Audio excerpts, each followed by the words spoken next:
찬송가 183장 함께 찬양드리겠습니다.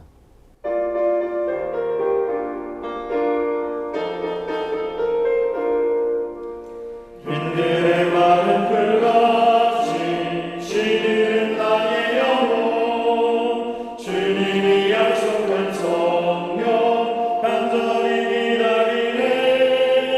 가물어내 마른 땅에 단비를 내리시니 성령의 단비를 부어 새 생명 주옵소서.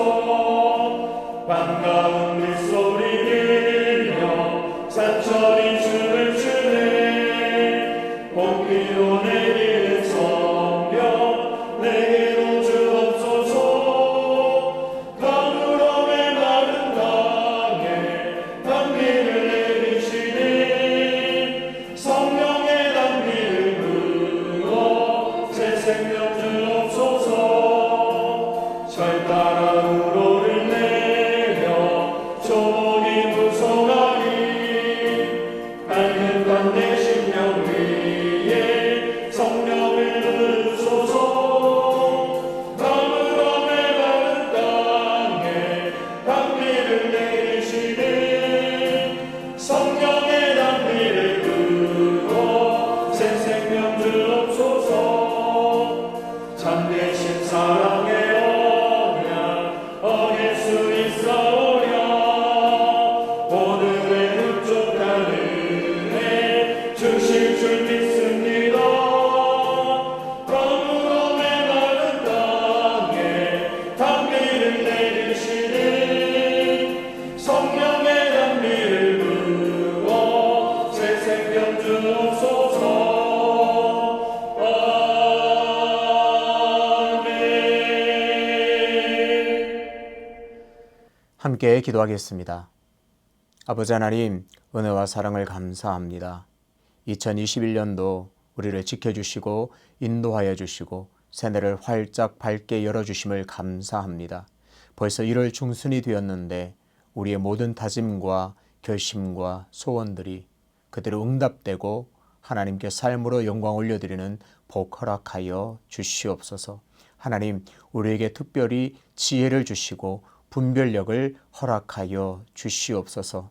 우리의 모든 처지와 또 우리의 형편을 잘 분별하게 도와주셔서 우리가 정말 하나님과 멀리 떨어져 있는지 하나님과 가까이 있는지를 깨닫는 은혜 허락하여 주시옵소서. 그래서 메마르고 갈급한 심령에 늘 성령의 단비를 쏟아부어 주셔서 우리가 말씀으로 주의 은혜로 충만한 복된 삶을 살 수 있도록 인도하여 주시옵소서. 그래서 세상은 비록 어렵고 힘든 상황 가운데 있지만 하나님께 주시는 은혜로 말미암아 늘 넉넉하며 만족하며 늘 승리하는 삶이 될 수 있도록 인도하여 주시옵소서. 하나님, 수유제일교회도 이 어려운 시기에 더욱 빛과 소금의 사명 잘 감당할 수 있도록 지혜와 능력을 부어 주시옵소서. 이 어려운 때에 수유제일교회를 통하여 하나님의 이름이 드높아지는 은혜 허락하여 주시옵소서. 하나님, 주의 말씀이 항상 우리 심령에 있어서 하나님께서 원하시고 기뻐하시는 삶을 살길 원하오니 인도하여 주시옵소서. 오늘도 겸손하게 하나님의 말씀의 자리로 나아갑니다. 하나님, 오늘도 그 말씀을 통하여 깨닫게 하여 주시고 하나님께서 그 말씀대로 살아갈 수 있는 능력 또한 부어주셔서 삶으로 하나님을 기쁘시게 하는 복이 우리에게 임하게 도와 주시옵소서. 예수님의 이름으로 기도하옵나이다. 아멘. 오늘 우리에게 주시는 하나님의 말씀은 마태복음 5장 1절부터 16절입니다. 예수께서 무리를 보시고 산에 올라가 앉으시니 제자들이 나온지라 입을 열어 가르쳐 이르시되 심령이 가난한 자는 복이 있나니 천국이 그들의 것이며 애통하는 자는 복이 있나니 그들이 위로를 받을 것이며 온유한 자는 복이 있나니 그들이 땅을 기업으로 받을 것이며 의에 줄이고 목마른 자는 복이 있나니 그들이 배부를 것이며 긍휼히 여기는 자는 복이 있나니 그들이 긍휼히 여김을 받을 것이며 마음이 청결한 자는 복이 있나니 그들이 하나님을 볼 것이며 화평하게 하는 자는 복이 있나니 그들이 하나님의 아들이라 일컬음을 받을 것이며 의를 위하여 박해를 받은 자는 복이 있나니 천국이 그들의 것임이라. 나로 말미암아 너희를 욕하고 박해하고 거짓으로 너희를 거슬러 모든 악한 말을 할 때에는 너희에게 복이 있나니 기뻐하고 즐거워하라. 하늘에서 너희의 상이 큼이라. 너희 전에 있던 선지자들도 이같이 박해하였느니라. 너희는 세상의 소금이니 소금이 만일 그 맛을 잃으면 무엇으로 짜게 하리요. 후에는 아무 쓸데없어 다만 밖에 버려져 사람에게 밟힐 뿐이니라. 너희는 세상의 빛이라. 산 위에 있는 동네가 숨겨지지 못할 것이요 사람이 등불을 켜서 말 아래에 두지 아니하고 등경 위에 두나니 이러므로 집안 모든 사람에게 비치느니라. 이같이 너희 빛이 사람 앞에 비치게 하여 그들로 너희 착한 행실을 보고 하늘에 계신 너희 아버지께 영광을 돌리게 하라. 아멘. 즐겨 찾아야 할 곳이라는 제목으로 말씀을 전하겠습니다. 오늘 본문은 우리에게 잘 알려진 본문입니다. 산상수훈 본문입니다. 산에서 예수님께서 제자들에게 여러 가지 교훈들과 하늘나라의 진리들을 알려주셨습니다. 산상수훈은 5장부터 7장인데요. 오늘 본문은 그 첫 부분에 해당됩니다. 오늘 본문을 보면서 세 가지 키워드를 가슴에 품고 이 말씀을 살펴보기로 원합니다. 첫 번째는 산입니다. 두 번째는 제자입니다. 세 번째는 빛과 소금입니다. 그러니까 산, 제자, 그리고 빛과 소금, 이 세 가지 키워드를 가슴에 간직하면서 오늘 말씀을 함께 보도록 하겠습니다. 예수님께서는 무리를 피해 산으로 가셨습니다. 예수님께서는 의도적으로 무리를 피해서 산으로 오르셨습니다. 무리는 어떤 사람들일까요? 기적에 빠져서 자신들의 문제를 해결하기 원하는 사람들입니다. 제가 예전에 들은 설교에서 잊지 못하는 부분이 하나 있습니다. 오병이어의 기적에 관해서 어떤 선교사님이 설교를 하셨는데요. 이 그때 모인 그 수많은 무리를 어떻게 그분이 말씀하셨냐? 한 끼 배부르고 돌아간 안타까운 사람들, 이렇게 설교를 했습니다. 저는 그 대목이 아직까지 잊혀지지 않습니다. 그 메시아요, 예수 그리스도 구세주로 오신 하나님의 아들이신 예수님을 눈앞에 두고도 그저 한 끼 배부르고 한 끼 배부르고 각자 갈 길을 다 돌아가 버린 그 어리석은 사람들을 무리라고 정리를 했습니다. 저는 그 내용이 오래오래도록 기억되고 있습니다. 그렇습니다. 무리들은 예수 그리스도가 어떤 존재이며 도대체 예수 그리스도가 누구인가 그 질문에까지 나아가지 못하고 그저 자기에게 당한, 자기가 놓인 그 어려운 여러 가지 문제를 해결하기만을 원하는 그런 사람들입니다. 이렇게 무리를 피해 산에 계실 때 산에 예수님을 찾아 제자들이 나왔습니다. 오늘의 본문에 의하면 제자는 어떤 존재일까요? 산에 계신 예수님을 찾아 올라온 사람들입니다. 예수님의 말씀을 듣고 그 가르침을 듣고 그 가르침대로 살아가는 사람, 그 가르침을 실천하며 사는 사람이 바로 제자들입니다. 예수님께서 산에서 이제 제자들에게 말씀을 하시는데요. 이 장면을 보면 구약이 떠오릅니다. 바로 출애굽기 19장 20절에 나와 있는 모세가 산에서 하나님의 그 율법을 받는, 얼굴과 얼굴을 맞대어서 하나님과 교제하는 그 내용이 떠오릅니다. 모세가 산에서 하나님을 만났고 율법을 받은 장면을 연상케 합니다. 그렇습니다. 산은 이처럼 특별한 사건이 일어나는 장소입니다. 하나님의 임재가 있는 장소이고 하나님의 말씀이 선포되는 곳, 그것이 바로 산입니다. 산에서 예수님은 이제 가르침을 시작하십니다. 우리에게 팔복으로 잘 알려져 있습니다. 심령이 가난한 자는 복이 있다. 예수님은 말씀하기 시작합니다.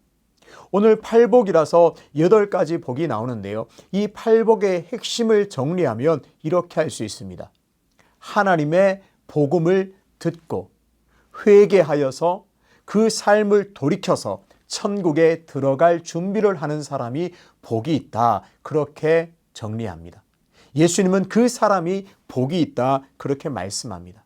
하나님의 말씀을 듣고 그 말씀에 비추어서 내 삶을 돌이켜서 천국에 들어갈 준비를 하는 사람이 바로 복이 있다. 이렇게 예수님은 말씀하고 있습니다. 첫 번째 복을 보겠습니다. 첫 번째 복은 심령이 가난한 자입니다. 그렇습니다. 가난은 가진 것이 없는 상태입니다. 결핍의 상태요, 부재의 상태입니다. 돈이 있고 재물이 있고 내가 소유가 많았으면 좋겠는데 그 모든 것들이 없어요. 결핍이고 부재의 상태를 말합니다. 그런데 여기서 복이 있다, 그렇게 예수님을 말씀하세요. 심령이 가난한 자는 복이 있다. 포로기에 이스라엘의 수많은 사람들, 이스라엘 백성들은 깨달음을 얻었습니다.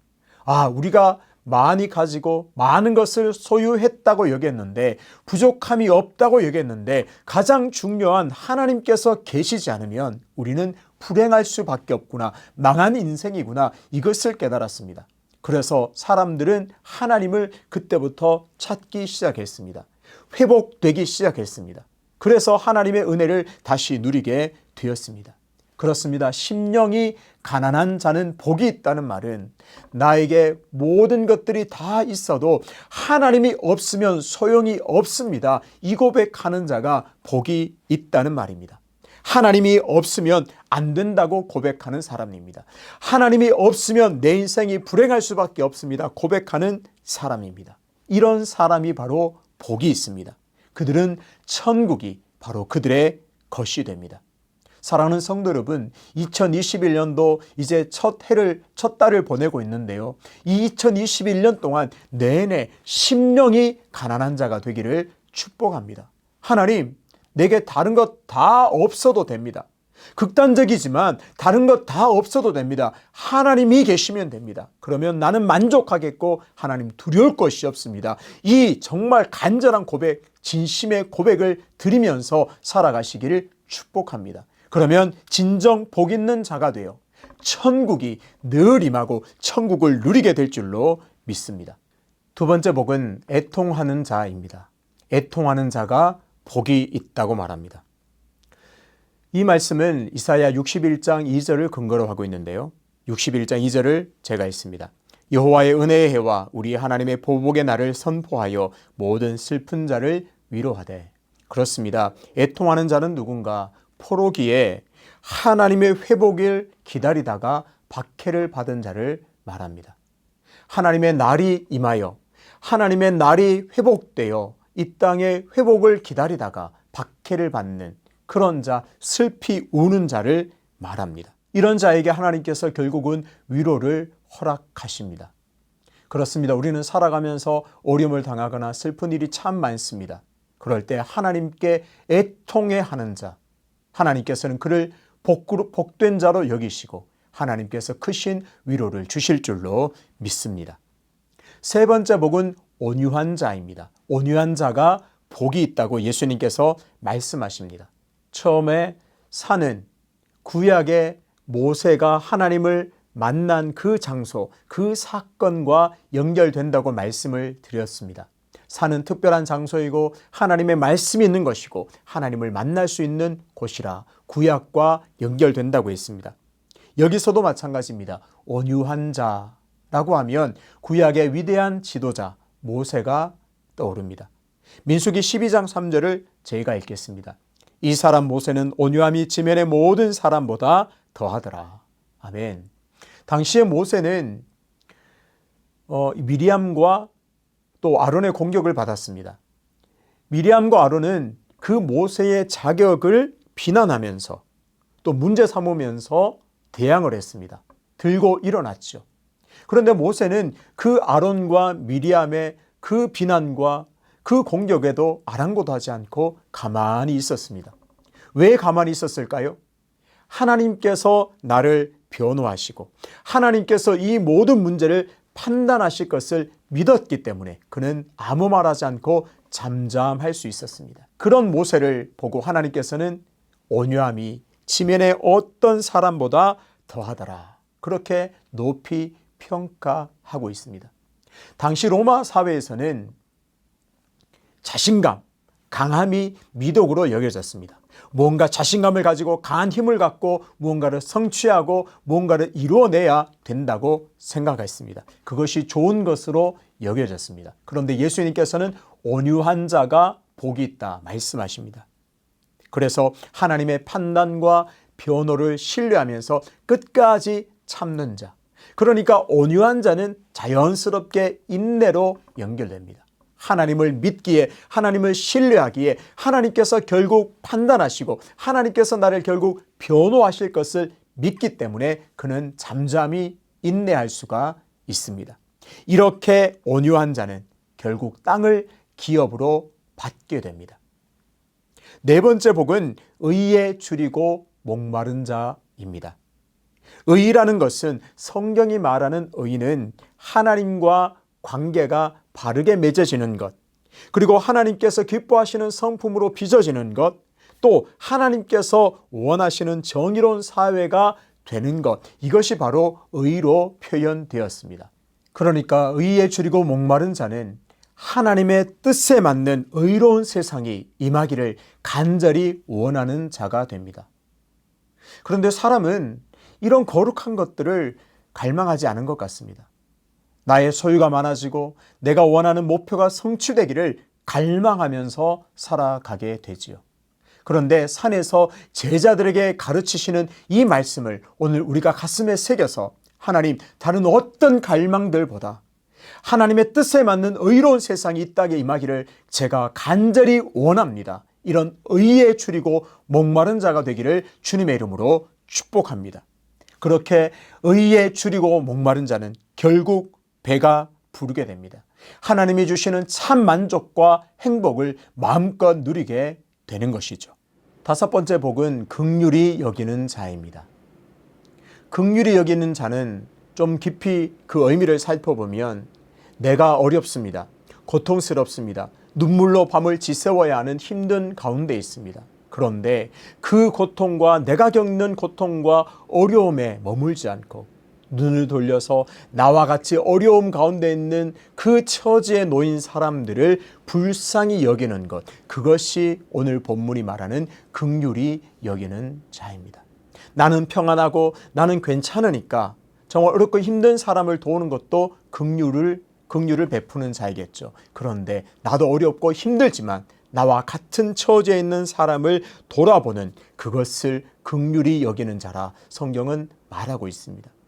그런 자에게 내가 할 수 있는 아주 작은 정성이라도 관심을 쏟고 도움의 손길을 베푸는 자는 복이 있어서 긍휼히 여김을 받게 된다. 그렇게 성경은 말합니다. 보십시오. 내가 받게 되는 그 복, 하나님께서 주시는 그 긍휼을 우리가 받게 되죠. 그런데요, 우리가 할 수 있는 긍휼, 우리가 할 수 있는 그 긍휼의 실천에 비하면 하나님께서 주시는 그 무한한 긍휼과는 비교가 되지 않습니다. 그러니 우리가 그 하나님의 그 큰 긍휼을 더욱더 누리기 위해서는 나 자신의 문제에만 머물러 있는 것이 아니라 눈을 들어서, 눈을 열어서 이웃들의 아픔을 돌아보면서 그 이웃들의 아픔과 함께할 때 하나님께서는 놀라운 긍휼을 우리에게 부어주실 줄로 믿습니다. 코로나 때문에 힘들어하는 우리가 특별히 붙들어야 할 말씀이라 믿습니다. 나도 힘들고 모두가 힘들지만 나와 같은 처지에 있는 이웃들을 돌아보면서, 나와 같은 처지에 있는 지체들을 돌아보면서 기도하고 격려하며 도움의 손길을 베풀 때 하나님께서는 오늘 놀라운 긍휼로 우리를 채워주시고 하나님께서 인도하시고 우리에게 은혜 주실 줄을 믿습니다. 여섯 번째 복은 마음이 청결한 자입니다. 도덕적으로 정말 깨끗하게 마음을 관리하고 도덕적으로 깨끗한 삶을 추구하는 것이 바로 마음이 청결한 자입니다. 그런데요, 단순히 도덕적 깨끗함, 마음의 청결함, 마음의 깨끗함을 유지하는 데서 머무르지 않고 마음이 청결한 자는 결국 어디로 향할까요? 하나님의 얼굴을 구하는 방향으로 나아가게 됩니다. 그렇습니다. 우리가 마음을 청결하게 유지할 수 있고 우리의 마음을 깨끗하게 할 수 있는 비결은 날마다 하나님의 얼굴을 구하는 것입니다. 하나님의 임재를 사모하고 하나님의 얼굴 배웁기를 늘 갈구하면서 하나님을 찾을 때 그 하나님의 놀라운 거룩함이 우리에게 스며들고 하나님의 그 거룩함이 우리에게 그대로 전해줄 줄로 믿습니다. 일곱째는 화평케 하는 자입니다. 화평케 한다는 말은 다른 말로 바꾸면 늘 화해를 추구하는 사람입니다. 다른 사람과 화해하면서 좋은 관계를 유지하는 것입니다. 그 사람은 복이 있습니다. 그런데요, 단순히 믿지 않은 사람들과도 화해하고 좋은 관계를 유지하는 것, 그것이 최종 목표가 아닙니다. 그들과 좋은 관계를 유지하고 화해의 관계를 유지함을 통해서 복음이 전파되도록 하는 것이 궁극적인 목표입니다. 그래서 우리는 화평을 추구하는 자가 되어야 합니다. 무엇을 위해서요? 하나님의 복음을 전하기 위해서 화평의 관계를 유지해야 합니다. 그럴 때 하나님의 아들이라 일컬음을 받는 복을 누리게 됩니다. 8번째는 의를 위하여 핍박받는 자는 복이 있다 말씀합니다. 아니, 어떻게 핍박받는 것이 복이 될 수가 있을까요? 세상 사람들이 이 문장을 본다면, 이 구절을 읽는다면 참 불행하다, 불쌍하다, 어리석다 말할 수도 있습니다. 그런데 예수님을 따른다는 이유로 당하는 모든 어려움, 고통, 핍박, 그 모든 핍박받는 자는 복이 있다고 말씀하십니다. 그런 자에게 천국이 그들의 것이라 예수님은 말씀하십니다. 예수님은 이렇게 예수님을 따른다는 이유로 받는 고통과 그런 박해받는 자를 주님께서는 기억하시고 그 마음에 두시고 그런 자에게 하나님께서 상급을 주시고 칭찬하실 줄로 믿습니다. 그래서 우리가 이 땅에 당하는 잠시의 그 핍박과 고난에 매몰되지 않고 주님 배울 날 받을 칭찬과 상급을 기대하면서 기쁨으로 살아가야 할 줄로 믿습니다. 이어서 예수님께서 말씀하십니다. 너희는 세상의 소금이다. 너희는 세상의 빛이다 말씀하십니다. 여기서 너희는 누구일까요? 그렇습니다. 여기서 너희는 바로 제자들입니다. 산에 올라와 계신 예수님을 따라 올라온 제자들, 그 제자들에게 예수님께서는 너희는 세상의 소금이다, 세상의 빛이다 그렇게 말씀하십니다. 무리가 아닙니다. 제자들입니다. 예수님은 제자들을 세상의 소금이라 말씀하십니다. 소금은 어떤 것인가요? 짠맛을 내어서 부패를 방지하는 것이 바로 소금입니다. 소금의 핵심은 짠맛입니다. 소금이 만약 짠맛이 나지 않으면 소용이 없습니다. 당시 사회에 많은 소금이 났는데요, 소금이 맛을 잃었다, 짠맛이 다 빠져나갔다고 하면 다 길거리에 버려서 사람들이 그 소금을 밟았다고 합니다. 그러니까 짠맛을 잃은 소금은 쓸모없어 밟힐 뿐이다 예수님께서는 말씀하십니다. 그러니까 소금은 소금의 형체를 가졌다고 소금이 아닙니다. 소금은 짠맛을 내어서 부패를 방지해야 합니다. 그렇습니다. 제자는 어떤 존재인가요? 예수 그리스도를 믿는 성도는 어떤 존재입니까? 짠맛을 내어서 세상이 더 이상 악해지지 않도록, 세상이 부패되지 않도록 그 소금의 역할을 잘 감당해내야 합니다. 예수님은 이어서 세상의 빛이다, 제자들 너희는 세상의 빛이다 말씀하십니다. 무슨 말일까요? 빛이신 하나님, 빛이신 예수 그리스도를 세상에 비추는 존재입니다. 그렇습니다. 우리는 세상의 빛이 되어야 합니다. 어떤 걸로요? 구체적으로 예수님께서는 말씀하셨습니다. 너희 착한 행실로 하나님께 영광을 돌려드려라. 예수님께서 말씀하고 있습니다. 제자는 예수님을 아는데 만족하는 존재가 아닙니다.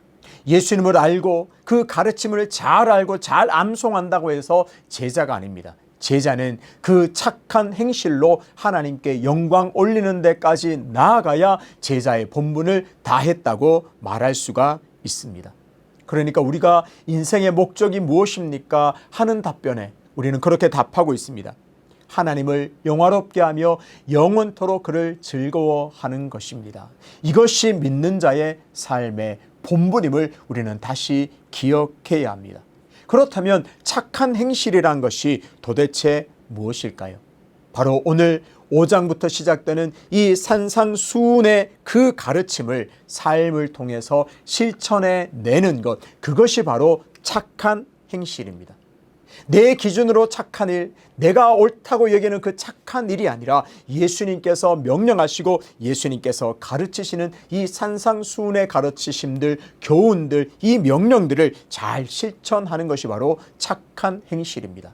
오늘 본문에서 보자면 이 팔복의 이 성품, 팔복이 가르치는 이 성품을 우리 안에 이루기 위해서, 우리 안에 안에서 나타나기 위해서 거룩한 몸부림을 하는 것, 이것이 바로 착한 행실입니다. 그러므로 우리 모두가 이 착한 행실을 통해서 하나님께 영광 올려드리는 삶을 살아야 할 줄로 믿습니다.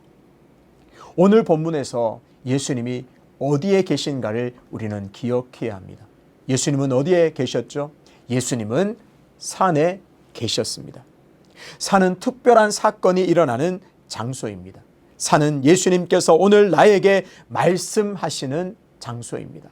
산은 예수님을 만날 수 있는 장소고 그 산에서 예수님은 오늘 나에게 말씀하십니다. 그렇습니다.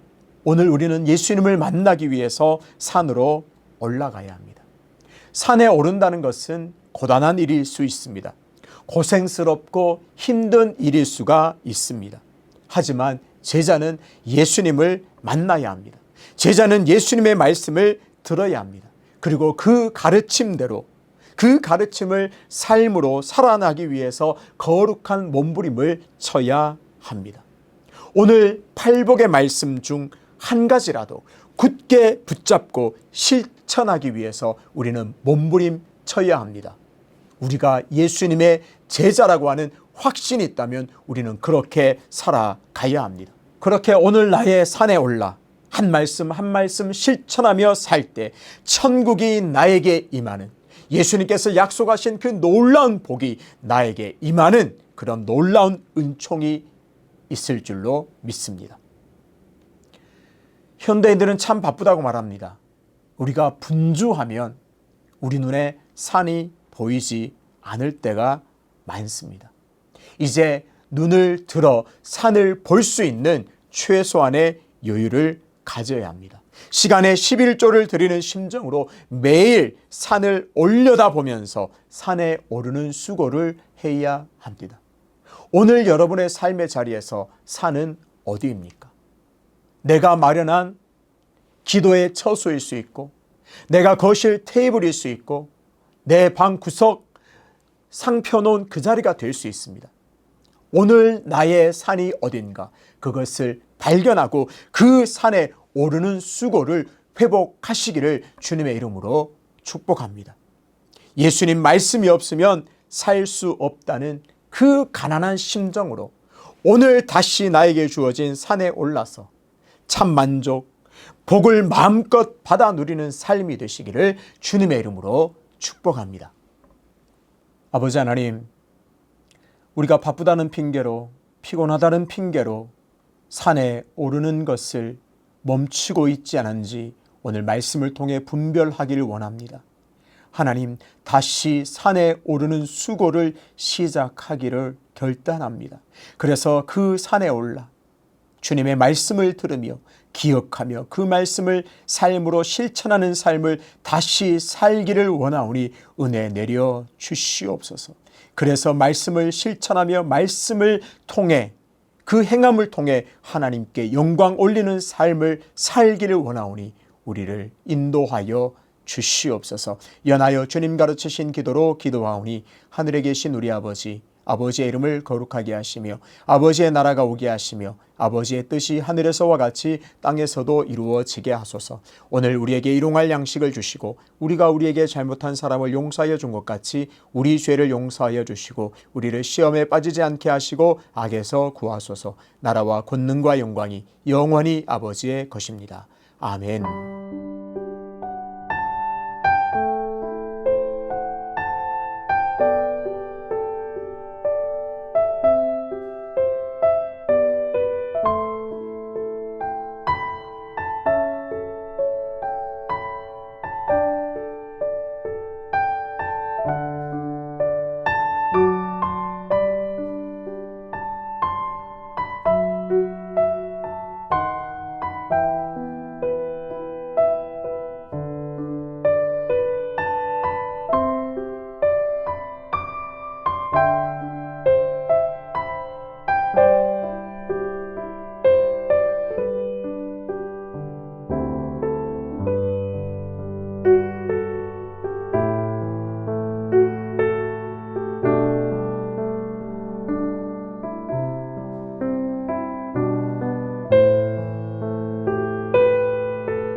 아멘.